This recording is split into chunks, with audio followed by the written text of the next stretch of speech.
పత్రిలో షిరిడి సాయిబాబా ఆలయ నిర్మాణాన్ని అడ్డుకుంది ఎవరనుకుంటున్నారు? సాయిబాబా ఎక్కడ పుట్టారు, వారి తల్లిదండ్రులు ఎవరు అన్న విషయం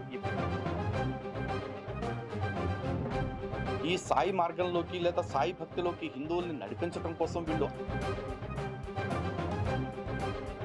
చాలా మంది దత్తాత్రేయుణ్ణి గురువు అని ఒక ఘాటిని కట్టేస్తారు. కానీ ఆయన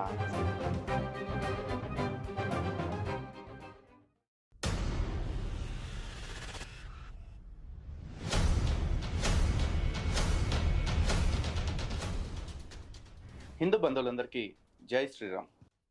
షిరిడి సాయి సంస్థాన్ ట్రస్ట్ వాళ్ళు కావచ్చు, లేకపోతే ఇక్కడ స్థానికంగా ఉంటున్న సాయి భక్తులు కావచ్చు, అందరూ కూడా మాలాంటి హిందుత్వవాదుల మీద ఏదైతే ధర్మాన్ని చెప్తున్నామో, ఏదైతే నిజాలు చెప్తున్నామో, ఆ నిజాలు చెప్తూ ఉంటే తట్టుకోలేక మేము అబద్ధాలు చెప్తున్నామంటూ, వక్రీకరిస్తున్నామంటూ మా మీద